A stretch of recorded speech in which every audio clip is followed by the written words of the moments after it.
श्री शिवाय नमस्तुभ्यम। हर हर महादेव। 4 दिसंबर वडोदरा गुजरात से गुरुजी पंडित प्रदीप मिश्रा जी के द्वारा वाची जा रही शिव प्रसाद शिव महापुराण कथा के दूसरे दिन की कथा आज पूर्ण हो चुकी है। आज की कथा में गुरुजी ने पंचामृत अशोक सुंदरी माता के स्थान पर चढ़ाने वाला नया उपाय बताया है। ये उपाय अब तक गुरुजी ने पिछली किसी कथा में नहीं बताया है। आज की कथा में गुरुजी ने जो जो जानकारियाँ दी हैं वो पिछली किसी कथा में हमें प्राप्त नहीं हुई है। तो आज की वीडियो बहुत ही स्पेशल है। साथ ही गुरुजी ने सुहागिन स्त्रियों के जो मांग का सिंदूर भरते समय यदि वो नाक पर गिर जाता है तो वो शुभ है या अशुभ, उसका मतलब बताया है। साथ ही यदि मांग में भरते समय सिंदूर जमीन पर गिर जाता है तो उसका क्या मतलब है, वो शुभ होता है या अशुभ होता है, सभी की जानकारियां दी हैं। इसी कथा में गुरुजी ने 24 उपाय पत्र और उपयोगी जानकारियां दी हैं। सभी की जानकारी आपको इसी वीडियो के माध्यम से देंगे। अगर आपने आज की कथा नहीं सुनी है तो पूरी कथा का रास्ता आपको इस छोटे से वीडियो से प्राप्त हो जाएगा। चलिए वीडियो शुरू करते हैं। बढ़ते हैं पहली जानकारी की ओर। गुरुजी ने बताया ये बड़ोदरा गुजरात में जो शिव प्रसाद शिव महापुराण कथा काव्य नाम के बच्चे की स्मृति में हो रही है। यह बच्चा काव्य भगवान की भक्ति में इतना डूब गया था कि इस छोटी सी उम्र में उसे शिव महापुराण कथा कंठस्थ याद हो गई थी। गुरुजी ने बताया इस छोटे से बच्चे का जब अंतिम समय आ गया था तब वह कह रहा था, महादेव सामने खड़े हैं नंदी लेकर और मैं जा रहा हूँ। कथा की अगली दूसरी जानकारी। डॉली भटनागर रतलाम से पत्र लेकर आई। मेरे पति को तीसरी स्टेज का कैंसर हुआ था 2017 में। 30 कीमो हुए, 30 रेडिएशन हुए। इसके बाद डॉक्टर ने कह दिया था कि 3 से 4 साल की उम्र ही शेष बची है। पर मालवा में मेरी बुआ रहती हैं जिन्हें आपकी कथा पर विश्वास है और आपकी कथा सुनती हैं। मैंने उनके कहने पर पशुपतिनाथ व्रत रखा और रोज 1 लोटा जल और बेलपत्र शिव जी पर चढ़ाती। वही जल और बेलपत्री पति को लाकर देती। आज मेरे पति पूरी तरह स्वस्थ हैं और ठीक हो चुके हैं। जो बोलते हैं बेलपत्र और जल से क्या होता है उन्हें मैं बताना चाहती हूँ कि मेरे पति का 3rd स्टेज का कैंसर ठीक हो गया है।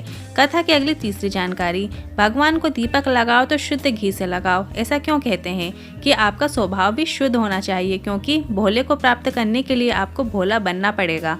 अपने स्वभाव में सरलता लानी पड़ेगी।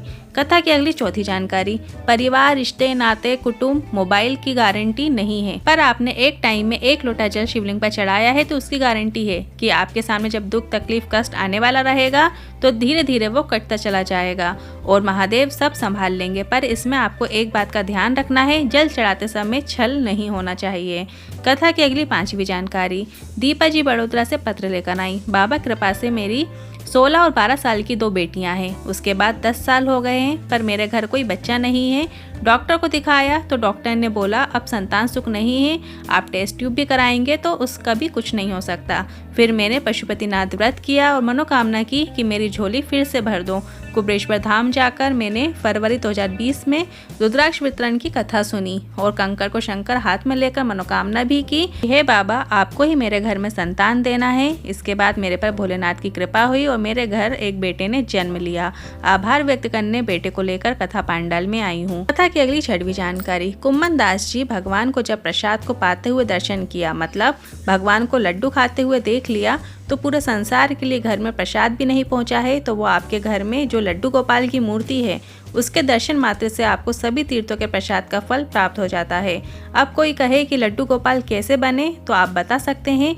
कुम्मन दास जी ने जब भगवान को प्रसाद खाते हुए दर्शन किए तो उसी को हम लड्डू गोपाल के नाम से जानते हैं। कथा की अगली 7वीं जानकारी। वैधव्य नारी अगर शिव महापुराण की कथा सुनती है तो वो पति के लोक को जाती है। कुंवारी कन्या यदि शिव महापुराण की कथा को सुनती है तो वो उत्तम वर को प्राप्त करके उत्तम मार्ग की ओर जाती है और यदि कोई पुरुष शिव महापुराण की कथा सुनता है तो उत्तम फल को प्राप्त करता है। जब सौभाग्यवती नारी शिव महापुराण की कथा सुनती है तो वह अखंड सौभाग्य को प्राप्त करती है। कथा की अगली 8वीं जानकारी। मांग में भरा सिंदूर अगर नाक में गिर गया तो इसका मतलब है पति पर कोई काल आने वाला था, वह काल टल गया है और नारी अखंड सौभाग्यवती होती है। बहुत शुभ माना जाता है नाक में सिंदूर गिरना। घर में विवाह होने वाला है, कोई शुभ सूचना मिलने वाली है, ऐसे भी शुभ चीजें होने का संकेत होता है। कथा की अगली 9वीं जानकारी। जब आप मांग में सिंदूर भरते हैं और अगर वही सिंदूर जमीन में गिर जाता है तो इसका मतलब ये है कि कुछ न कुछ ऐसा काम होने वाला है कि आपकी आंखों में आंसू आने वाले हैं, ये निश्चित है। चाहे वो प्रॉपर्टी के चक्कर में हो, चाहे पति या परिवार या कुटुंब के बारे में हो, पर कुछ न कुछ अशुभ होने का संकेत होता है। दूर भरते समय यदि जमीन पे गिर जाता है तो वो दुख का सूचक होता है। कथा की अगली 10वीं जानकारी। अगर आप कोई भगवान के मंदिर गए हैं या फिर हनुमान जी के चरणों का सिंदूर किसी ने आपके मस्तक पर लगा दिया है, किसी देवी के मंदिर का सिंदूर आपने अपने मस्तक पर लगा लिया है, तो शास्त्र कहता है कि ये सिंदूर जो आपके मस्तक पे लगाया गया है वह कम से कम 2.5 घंटे आपके मस्तक पे रहना चाहिए। अगर हम उसे किसी रुमाल से, कपड़े से पोंछ लेते हैं और वह जितने गंदे हाथों में जाता है, गंदे कर्मों में जाता है, उतना ही दोष हमें लगता है।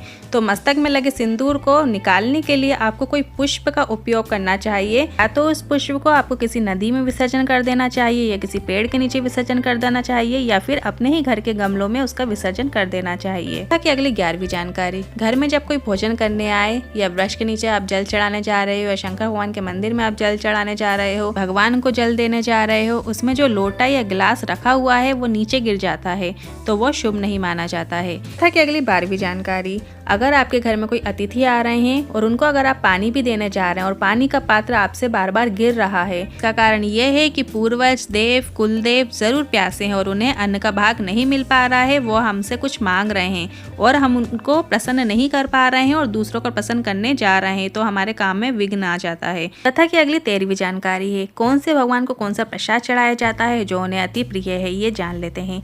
भगवान ब्रह्मा और विष्णु को सबसे ज्यादा प्रिय है पंजीरी और खीर। देवी को प्रिय है चना, हलवा, शीरा और पुड़ी। सरस्वती जी को और राम जी को, दत्त जी को, भगवान नारायण को प्रिय है केसरिया भात। भात मतलब होता है चावल। और देवादिदेव महादेव को पसंद है बेलपत्र और पंचामृत। तथा की अगली 14वीं जानकारी। आज गुरुजी ने एक नया उपाय बताया है जो आपको लग रहा है कि हमारे घर के पितर हैं, कुल देवी हैं, देवता हैं, खुश नहीं हैं, या आपके हाथ से बार बार पानी गिरता है, या पानी का पात्र गिर जाता है, या फिर कोई अटका हुआ कार्य नहीं हो रहा है, तो उसके लिए आपको ये उपाय करना है। उपाय को करने के लिए आपको एक बेलपत्र चाहिए होगी और एक पंचामृत। पंचामृत आपको बनाना है दूध, दही, घी, शहद, शक्कर, इन 5 चीजों को मिलाकर आपको पंचामृत बना लेना है और इसे लेकर आपको शिव मंदिर जाना है। साथ में आपको एक बेलपत्र भी लेकर जाना है।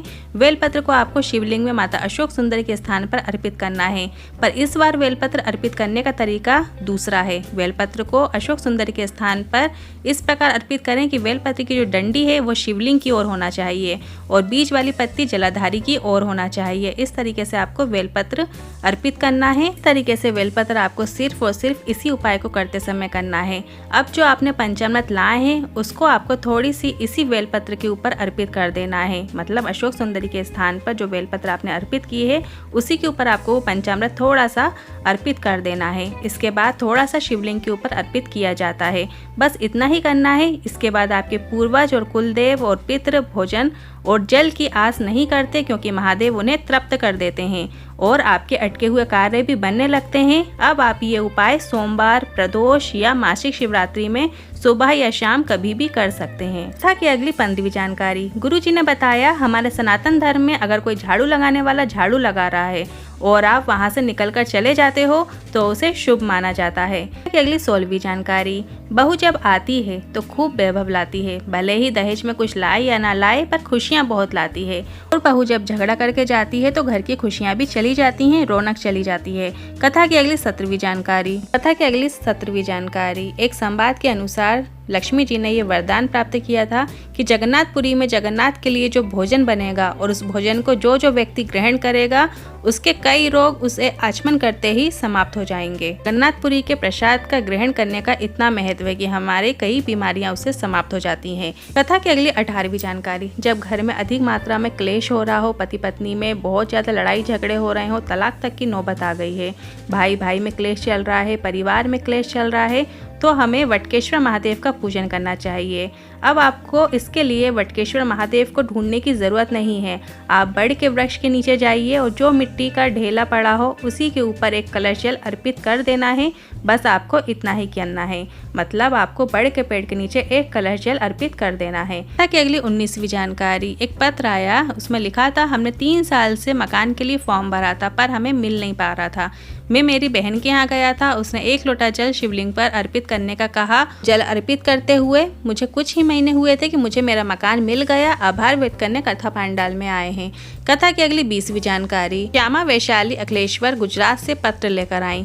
मेरे पति को जॉब नहीं लग रही थी, इंटरव्यू देने पर जवाब नहीं आता था। मैं टीवी के माध्यम से आपकी कथा सुनती थी और आपके बताए उपाय करती थी। पशुपतिनाथ व्रत भी करती थी। फिर कानपुर की कथा में एक उपाय बताया था जो कि 7 लोटे जल वाला उपाय था। यदि आप लोगों को नहीं पता है तो मैं इस वीडियो के माध्यम से बता दूं। सबसे पहले आपको एक बेलपत्र को अशोक सुंदरी की जगह पर चढ़ाना है। उसी बेलपत्र को जो कि आपने अशोक सुंदरी माता के स्थान पर चढ़ाई है, उसे उठाकर आपको वही बेलपत्र शिवलिंग पर अर्पित कर देना है। डंडी का मुख आपकी विपरीत दिशा में होना चाहिए। इसके बाद आपको 7 लोटा जल धीरे धीरे समर्पित कर देना है। बेलपत्र आपने शिवलिंग के ऊपर समर्पित की थी, वही बेलपत्र उठाकर आपको घर ले आना है। घर में आपको 11 दिन या 21 दिन रख लेना है और इसके बाद आपको उस बेलपत्र को किसी नदी, तालाब या किसी वृक्ष के नीचे उस बेलपत्र का विसर्जन कर देना है। आपकी जो भी विषम परिस्थिति चल रही होगी उसमें सुधार आना निश्चित है। उपाय इन्होंने किया और 11वें दिन ही मेरे पति का कॉल लेटर आ गया और उनकी जॉब लग गई। आभार व्यक्त करने कथा पांडाल में आई हूँ। कथा की अगली 21वीं जानकारी। शिव के मंदिर में जब भी आप प्रसाद चढ़ाएं या कोई सामग्री लेकर जाएं या उस सामग्री में बेलपत्र डाल दें, और अगर बेलपत्री नहीं डाल पा रहे हैं तो उस सामग्री को कैसे न कैसे करके 3 हिस्से कर दें। अगर हम ऐसा नहीं करते हैं तो भगवान शिव के जो गण होते हैं उनका हिस्सा उसमें प्रसाद में बन जाता है, जो कि इस प्रकार है। पहला चंडेश्वर, दूसरा चंडासु, तीसरा चांडाली, चौथा विश्वसेन और 5वां चंड। इसलिए आप प्रसाद में या तो बेलपत्र रखें या फिर उस प्रसाद के 3 हिस्से जरूर कर दें। अगर वह प्रसाद आप वापस प्राप्त करना चाहते हैं तो उसमें किसी और का हिस्सा ना बन पाए, इसलिए आपको 3 हिस्से जरूर कर देना है। कथा की अगली 22वीं जानकारी। प्रसाद शिव जी का और अन्य प्रसाद में एक अंतर होता है कि अगर आप शंकर के प्रसाद को भी नहीं पाते हैं, आप आचमन नहीं करते हैं, तो केवल दर्शन मात्र से करोड़ों करोड़ों पाप हमारे जीवन के समाप्त हो जाते हैं, केवल दर्शन मात्र से। कथा की अगली 23वीं जानकारी।